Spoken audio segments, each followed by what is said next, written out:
All right, well, we are definitely on our morning, afternoon, and evening crew, people from all our various time zones, which is amazing. Welcome, welcome, welcome, welcome. Happy Friday. Um, and uh, just a reminder at the beginning that the Theater of War event that the Mary Center is helping host is happening next Thursday, May 27th from 6 to 8 online. If you have never experienced the Theater of War, it's really, I mean, it's not okay, my personal opinion is not quite as potent online as in person, but it's still an incredibly potent experience of these amazing actors doing a powerful dramatic reading of Greek plays to bring out the issues of modern day. And this one is devoted to um, healthcare and the reality of what it's been like for healthcare workers in the past year. And it is Frances McDormand and David Strathairn as the main actors, who are just incredible. So if you haven't registered, you can go to the Mary site to register. Um, it's still open, and it will be just a very powerful evening. All right, and now that we've waited a couple of minutes, our latecomers are here. So welcome, everyone. Let's go ahead and do our brief intros of where we're sitting in the moment, and an image that jumps into your head this morning. Gail, do you have an image for today? The blue sky here. Blue sky.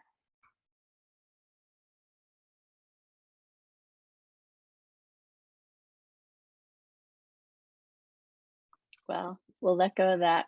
What I was going to share with you is this amazing photograph that is not one that I took, but um, I'm actually in Sebastopol today, and last night a friend told me about this amazing thing a few blocks away. In a giant eucalyptus tree, there is a nest of a great horned owl and her baby that I got to go see. So I was going to show you this amazing photograph of this giant, magnificent great horned owl and her white fuzzy baby just like staring with those big yellow eyes. It was just an incredible sight to see.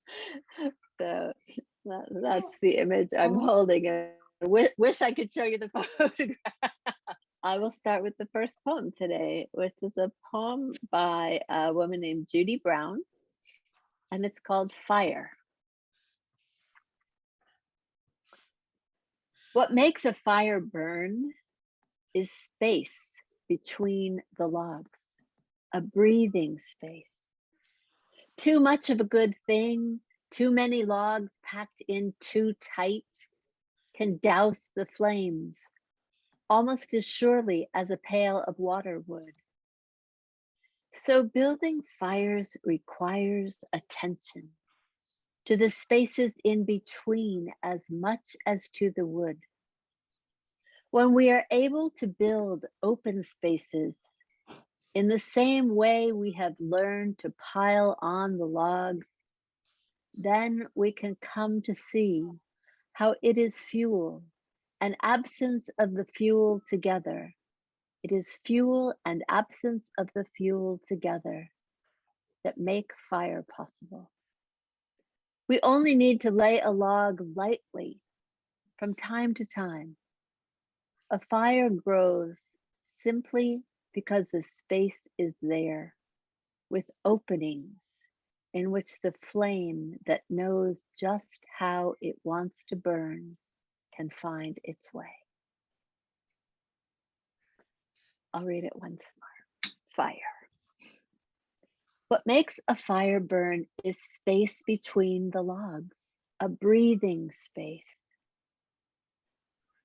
Too much of a good thing, Too many logs packed in too tight can douse the flames almost as surely as a pail of water would. So building fires requires attention to the spaces in between as much as to the wood. When we are able to build open spaces in the same way we have learned to pile on the logs, then we can come to see how it is fuel and absence of the fuel together that make fire possible. We only need to lay a log lightly from time to time. A fire grows simply because the space is there, with openings in which the flame that knows just how it wants to burn can find its way. Mm.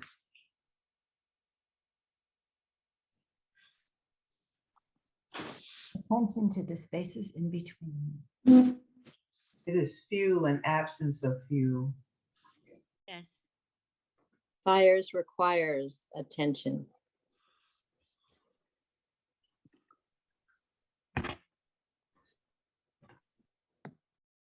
Fire grows simply because the space is there. A breathing space. Fuel and absence of the fuel together makes the fire burn.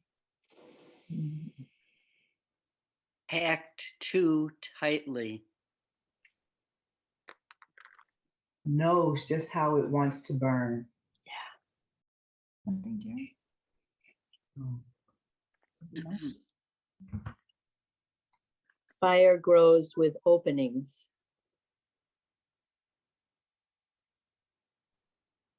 Find its way. No way it goes on to this one. When we are able to build open spaces.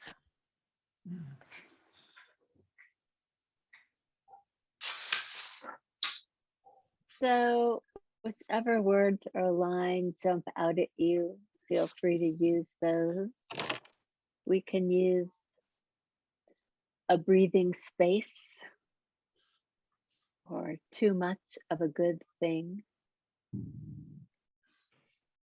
or simply because space is there.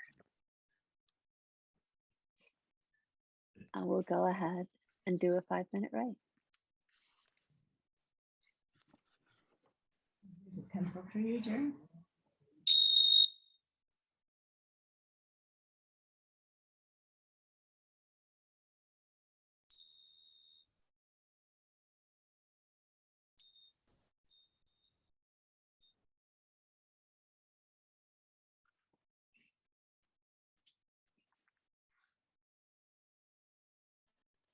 Who would like to start the reading?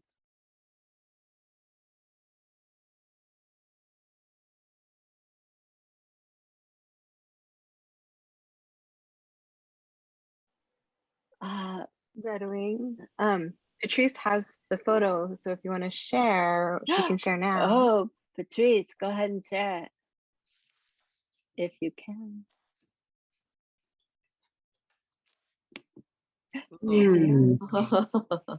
Oh, Wow. I know, aren't they Wait. amazing? Wonderful. Sweet. Oh wow. my gosh. Ah, thank you. Yeah. Wow. Oh, I know. It's I love the such an amazing. querulous look on the small I one. want to pet it. I know. Needs framing. Yeah. Beautiful. Thanks, Patrice. Wonderful. I know. I'm gonna go back and see them this afternoon. Yeah. All right. So speaking of the spaces in between, it's funny how I find poems on similar themes. So this is called Keeping Things Whole by Mark Strand. In a field, I am the absence of field. This is always the case. Wherever I am what is missing.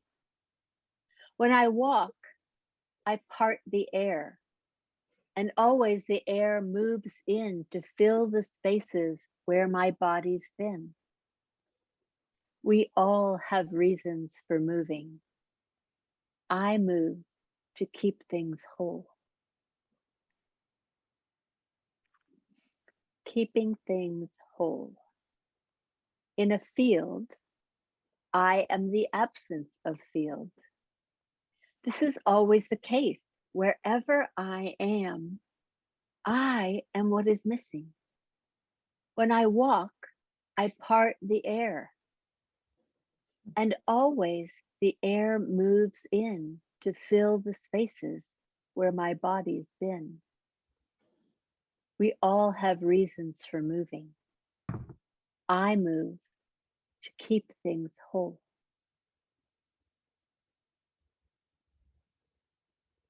I move to keep things whole. The air moves in. I am what is missing. When I walk, I part the air. Yeah. And the absence of field. I move to keep things whole.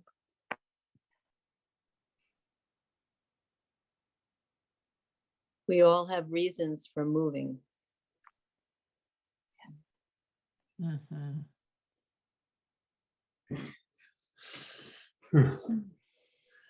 Wow. So I'm going to suggest as our prompts either we all have reasons for moving or to keep things whole.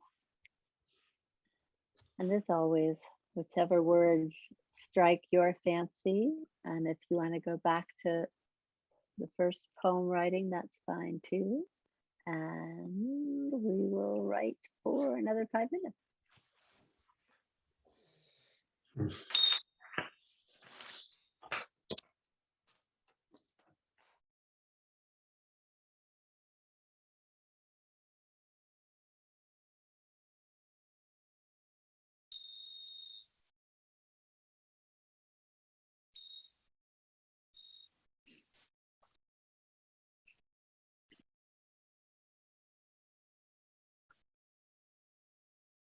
Who would like to start?